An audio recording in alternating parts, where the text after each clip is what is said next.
తాకట్లో ఉన్న బంగారాన్ని విడిపించి ఆ రోజున మార్కెట్ ధర కట్టి మిగిలిన డబ్బును మీకు అందిస్తుంది కొమ్మూరి గోల్డ్.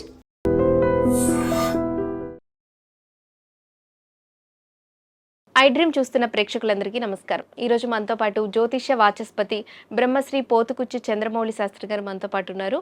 గురుగారితో మాట్లాడదాం. నమస్కారం గురుగారు. ఓం శ్రీమాత్రే నమః. గురుగారు, జూన్ 15న అధిక జ్యేష్ఠ అమావాస్య వస్తుంది. ఈ అధిక జ్యేష్ఠ అమావాస్య రోజు మనం చేయవలసిన పరిహారాలు, అలాగే చేయవలసిన నియమాలు, అలాగే చేయకూడని పనులు మా ప్రేక్షకులు వివరిస్తారా? తప్పకుండానమ్మా. సర్వమంగళ మాంగళ్యే శివే సర్వార్థ సాధికే శరణ్యే త్రయంబికే గౌరీ నారాయణి నమోస్తుతే. ఈ మంత్రాన్ని ఎవరైతే ఆ జ్యేష్ఠ అమావాస్య రోజున 108 సార్లు బలంగా కళ్ళు మూసుకొని అమ్మవారిని స్మరిస్తూ చేస్తారో ముందు అమావాస్య దోషం పోతుందమ్మా. ప్లస్ అధిక జ్యేష్ఠమాసం అమావాస్య అసలు పోతుంది. ఎందుకంటే అమ్మా, మనకి సంవత్సరంలో ప్రతి నెల అమావాస్య వస్తుంది. అమావాస్య రాకపోతే కష్టం కదా. కానీ అధిక మాసం 2.5 సంవత్సరాలకు ఒకసారి వస్తూ ఉంటుంది. అది మనకి ఒక్కోసారి సెప్టెంబర్లో వస్తుంది, ఒక్కోసారి అధిక శ్రావణ మాసం వస్తుంది, ఒక్కోసారి అధిక భాద్రపదం వస్తుంది. 4 నెలలు దీంట్లోనే వస్తుందమ్మా. ఇది జ్యేష్ఠము, ఆషాఢము, శ్రావణము, భాద్రపదం, ఈ 4 నెలల్లోనే అంతరిక్షంలో జరిగేటటువంటి సూర్యుడికి సంబంధించి వైబ్రేషన్స్లో ఈ మాసాల్లో అధిక జ్యేష్ఠ మాసం.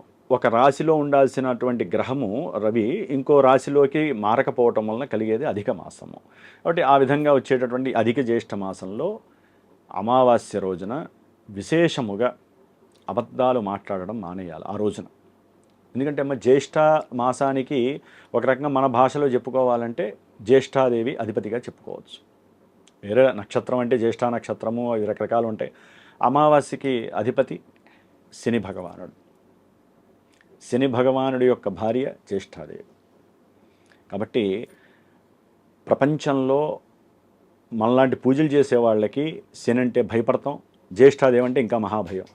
జ్యేష్ఠాదేవి ఇంట్లో వచ్చి కూర్చుంటే లక్ష్మీదేవి ఉండదట. ఎందుకంటే ఆవిడ వెనక నుంచి వచ్చేస్తుంది. ఈవిడ ముందు నుంచి రావాలంటే, లక్ష్మీదేవి రావాలంటే చాలా ఉంటాయి. వెనక నుంచి వచ్చేటటువంటి జ్యేష్ఠాదేవికి మనం ఏం చేయక్కర్లా, పూజలు చేయక్కర్లా. మన ఇంట్లో ఉండేటటువంటి పరిస్థితులే ఆవిడని ఆవాహన చేసేస్తాయి. ముఖ్యంగా వాటిల్లో అబద్ధాలు ఆడడం ద్వారా శని భగవానుడికి ఆగ్రహం కలిగి జ్యేష్ఠాదేవి వచ్చి కూర్చుంటుందట. అట్లాగే సూర్యోదయానికి కానీ సూర్యోదయం తర్వాత ఎవరైతే 2-3 గంటలు అలాగే పడుకొని బద్దకించి అధికంగా నిద్ర చేస్తారో ఆ ఇంట్లో జ్యేష్ఠాదేవి వచ్చి కూర్చుంటుంది. శని భగవానుడు ఆవహిస్తాడు. అయిపోయాయి. అమావాస్యనే కాదమ్మా, ఏ రోజైనా సరే ఈ సిస్టమ్ అలాగే ఉంటే ఆ ఇంట్లో వాళ్ళు ఎన్ని పూజలు చేసినా, ఎన్ని హోమాలు చేసినా, ఎంత డబ్బు సంపాదించినా నిలబడదు. ఆ పూజల ఫలితం వీళ్ళింటి దాకా రాదు. చెప్పుకోవడానికి అంతే, మేము ఆ పూజలు చేసాం, ఈ హోమాలు చేసామని. ముఖ్యంగా ఇప్పుడున్న కాలమాన పరిస్థితుల్లో అమ్మ, స్టూడెంట్స్, మీరు గమనించారో లేదో తెలియదు కానీ నేను చాలామంది ఇళ్ళకి పూజలకు వెళ్తూ ఉంటాను, చూస్తూ ఉంటాం కదా. మరి వాళ్ళు చదువుకునే చదువుకి ఏం కష్టపడతారో తెలియదు కానీ పొద్దున్నే నిద్రలేవరు. సరే, కొంతమంది ఉద్యోగాల రీత్యా రాత్రిపూట 3-4 వస్తారు. అదేదో అమెరికా ఉద్యోగాలని వింటూ ఉంటాను, టెలికాలర్స్ అని. సరే, వాళ్ళు నిద్రపోయారంటే ఒక అదృష్టం. లెక్క ప్రకారం వాళ్ళకి కూడా అనకూడదు కానీ అష్టదరిద్రాలు పడతాయి. దాంట్లో సంతాన దరిద్రం, సంతానం పుట్టరు. అర్ధరాత్రి ఎవరైతే జాబ్స్కి వెళ్ళి వస్తారో, నేను అన్నది కఠినంగా ఉన్నా ఇది మహా డేంజర్ అమ్మ. నరాల వీక్నెస్ వస్తుంది, శరీర ధర్మం నశిస్తుంది.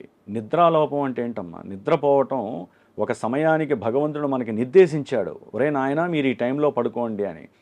సూర్యాస్తమైన తర్వాత ఎట్టి పరిస్థితుల్లో 2-3 గంటలు లోపలే పడుకోవాలి. మనం ఏం చేసాం, దాన్ని 12 దాకా తీసుకెళ్ళాం. మనకున్న ఇన్స్ట్రుమెంట్స్ ఉన్నాయి కదా, టీవీలు, సెల్ ఫోన్స్. ఇది కూడా కాదనుకొని గత్యంతరం లేక చదువుకున్న చదువుకి ఏం చేయలేక చాలామంది ఏం చేస్తున్నారమ్మా, ఉద్యోగాలు ఓ 10 రూపాయలు ఎక్కువ వస్తాయి. మరి అమెరికా ఉద్యోగం కదా, ఇక్కడి నుంచి చేస్తే అమెరికా వాళ్ళకి లాభం, మనకు ₹1 ఎక్కువ వస్తుంది. మరి ఏం చేస్తారు వాళ్ళు?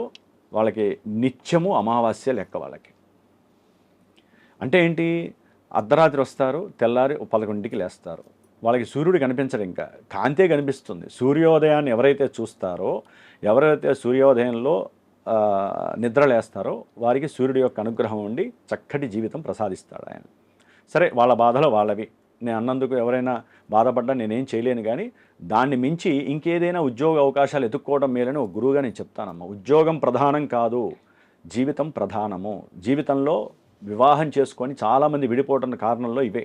నరాల సమస్య వలన జీవితంలో సౌఖ్యము సంతోషము లేక, సంతాన యోగము లేక, ఈ ఐవీఎఫ్లు అని ఏదో ఇంగ్లీష్ నామం అది, ఎఫ్ అని ఐవీఎఫ్, దాని ద్వారా ఒక స్త్రీ పడుతున్నటువంటి దోషాలు, అంటే ఇవి చెప్పేవి నేను ఎందుకు చెబుతున్నానో చెప్తానమ్మా.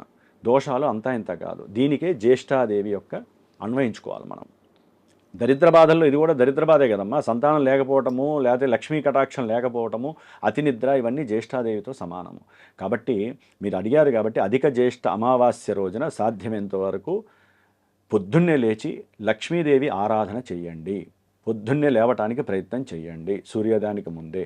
కొంతమంది తల్లి తండ్రి లేనటువంటి వాళ్ళు తప్పకుండా ఆ రోజు పితృతర్పణాలు చేయండి. ఓ బ్రాహ్మణ్ణి ఇంటికి పిలుచుకొచ్చి చేయండి, లేదా ఏమీ చేయలేనటువంటి పరిస్థితి ఉన్న వాళ్ళు దేవాలయంలో కానీ పురోహితులను కానీ పిలిచి, లేకపోతే అక్కడికి వెళ్ళి స్వయం పాక దానం ఇవ్వటం చాలా అత్యుత్తమమైనటువంటి విశేషం. ఎందుకంటే అమావాస్య అనేటటువంటిది పితృదేవతలకి సంతోషకరమైనటువంటిది. మనకి పౌర్ణమి అనేటటువంటిది మనకి మంచిది, అంటే మన యొక్క మానసిక స్థితి. పితృదేవతలు అమావాస్య ఎప్పుడు వస్తుంది అని చూస్తూ ఉంటారట. అంటే వాళ్ళ ఉంటారు కదా డిఎన్ఏ, మాకు తర్పణాలు వదిలితే వాళ్ళకి అక్కడ ఆత్మ శాంతిస్తూ ఉంటుంది, లోకాలు దాటుకుంటూ వెళ్తే అవకాశం వస్తుంది, పుషింగ్ ఉంటుందన్నమాట. వీళ్ళు ఏం చేయకపోతే ఏమవుతుంది, వాళ్ళకి ఆ యోగం నశిస్తుంది. కాబట్టి పితృదేవత శాపం అంటారుగా. ఇప్పుడు చాలామంది మేమందరం చెబుతూ ఉంటాం పితృదేవత శాపము, పితృశాపం అని. ఈ శాపాలను ఎందుకు వస్తాయి? ఈ రోజున వీళ్ళుంటే వాళ్ళ గురువులు ఉంటారు ఎవరో ఒకళ్ళు, వీళ్ళకి విద్య నేర్పిన వాళ్ళు గుర్తుండి వాళ్ళ మీద అభిమానం ఉంటే ఆ గురువుల పేర్లు చెప్పి కూడా తర్పణాలు వదలచ్చమ్మా. ఇంకొంతమంది ఉంటారు వివాహం కాని వాళ్ళు, సంతానం లేనటువంటి వాళ్ళు, ఉద్యోగ అవకాశాలు లేక ఉద్యోగం పోయినటువంటి వాళ్ళు, ముఖ్యంగా ఆర్థికంగా అప్పుల బాధలు అనుభవించేవాళ్ళు, కోర్టు సమస్యల పరంగా అనుభవించేవాళ్ళు, ఇవన్నీ జ్యేష్ఠాదేవి ప్లస్ అమావాస్య దోషాలేనమ్మా. ఇవన్నీ నేను వేరే ఏం చెప్పట్లేదు, గ్రహాల గురించి చెప్పట్లేక. ఇవన్నీ కూడా జ్యేష్ఠ మాసంలో అమావాస్య రోజున ఈ విధంగా పూజలు ఆచరించడం, ఇలా చేయటం ద్వారా వీరికి శుభం కలుగుతుందని చెప్తున్నాను. అయితే గురుగారు ఇంట్లో చేసుకోలేనటువంటి వారు, అలాగే వారు అంటే ఇప్పుడు మీరు చెప్పారు ఏ అయితే సమస్యలు ఉన్నాయో ఆ సమస్యలు ఉన్నవారు వారు పూజ చేసుకోవాలి అనుకుంటే మీరేమైనా చేసే అవకాశం ఉందా గురుగారు? నేను ప్రతి అమావాస్యకి కూడా తప్పనిసరిగా ఇప్పుడు ఈ దోషాలు పోవటానికి చాలామందికి నవగ్రహ నక్షత్ర దోషాలు ఉంటాయమ్మా. అమావాస్య రోజు పుట్టిన వాళ్ళకి ఆ దోషం పోతే కానీ కాలం కలిసి రాదు వాళ్ళకి. చాలామంది అమావాస్య పుడితే మంచిది అనుకుంటారు. వాళ్ళకి కానివ్వండి, ముఖ్యంగా కొన్ని నక్షత్ర దోషాలు ఉంటాయి, అందుకని నక్షత్ర హోమం చేస్తాను. అట్లాగే ఏలినాడు శని ఇవన్నీ జరుగుతుంటాయి. ముఖ్యంగా ఈ యొక్క జ్యేష్ఠ అమావాస్య రోజున జ్యేష్ఠాదేవి యొక్క అనుగ్రహం కాదు, ఆవిడ్ని తప్పించి లక్ష్మీ అనుగ్రహం కోసం, అమావాస్య దోషం కాస్త మనకి లక్ష్మీదేవి అనుగ్రహం కోసం అని చెప్పి మహాకాళి, మహాలక్ష్మి, మహాసరస్వతి త్రిశక్తి స్వరూపిణైనటువంటి చండీ హోమాన్ని ఆచరిస్తున్నానమ్మా. నా పీఠంలో విశేషముగా ఆ రోజున సోమవారం అవ్వటం, అమావాస్య అవ్వటం, మానసిక పీడలు తొలగిపోతాయి. ఏ పనైనా శీఘ్రంగా అయిపోవటానికి సోమవారం అధిష్టాన దేవత చంద్రుడు. చంద్రుడికి అక్కయ్య గారు ఎవరంటే లక్ష్మీదేవి సోదరి.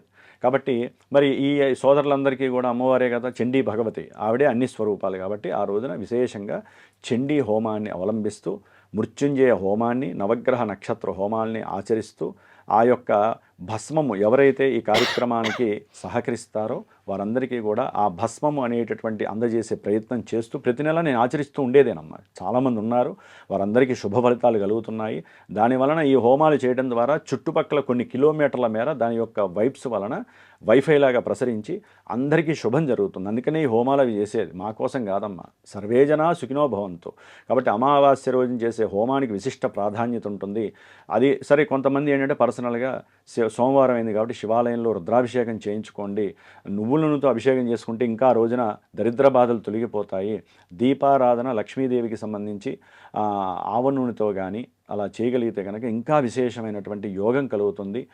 తల్లిదండ్రులకి మాత్రము తప్పకుండా తల్లిదండ్రులు లేనటువంటి వాళ్ళకి ఈ యొక్క తర్పణాలు వదలటం కానీ ఈ విధంగా చేయటం ద్వారా చాలా విశేషమైనటువంటి యోగం కలుగుతుంది. ఇందాక నేను చెప్పినట్లుగా కొన్ని పనులు మాత్రం అబద్ధాలు ఆడటం, లేటుగా లేవటం, చినిగిన వస్త్రాలు ధరించటము, వదిలినటువంటి వస్త్రాలు ఆ రోజు మళ్ళీ వేసుకోవటం వలన వాళ్ళు జీవితంలో ఎదగరు. కాబట్టి ఇంకా చాలా ఉన్నాయి చెప్పుకోవాలంటే.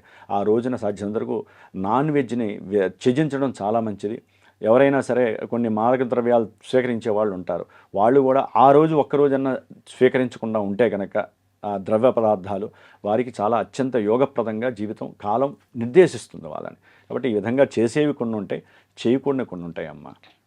విన్నారు కదా, జ్యేష్ఠ అమావాస్య రోజు మనం ఎటువంటి నియమాలు పాటించాలి, లక్ష్మీదేవి అనుగ్రహం కావాలంటే మనం ఎటువంటి పూజలు చేసుకోవాలి, అలాగే గురువుగారి పీఠంలో చండీ హోమం చేస్తున్నామని గురువుగారు చెప్పారు. మీరు గురువుగారిని కాంటాక్ట్ అయ్యి ఆ హోమంలో పాల్గొనొచ్చు. అలాగే మీకు ఇంకా జాతక పరిశీలన, ముహూర్త పరిశీలన తెలుసుకోవాలి అనుకుంటే స్క్రీన్ మీద కనిపిస్తున్న నెంబర్కి కాల్ చేసి గురువుగారిని కాంటాక్ట్ అవ్వండి. ధన్యవాదాలు గురుగారు. ఓం శ్రీమాత్రే నమః. And for more videos, Please subscribe to iDream channel. Subscribe to iDream Media. Please subscribe to iDream. Please subscribe to iDream. Please subscribe iDream. And please subscribe to iDream. For more videos, subscribe to iDream. please like, share and subscribe to the channel. Congratulations, iDream. Subscribe to iDream.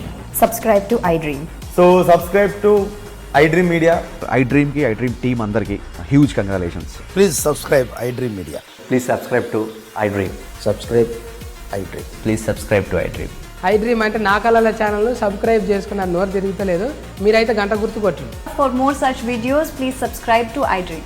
Subscribe to iDream. Please subscribe to iDream. Please subscribe iDream Media. Please do subscribe to iDream. Please subscribe to iDream Media. For best entertainment and information, please subscribe iDream. And don't forget to subscribe to iDream.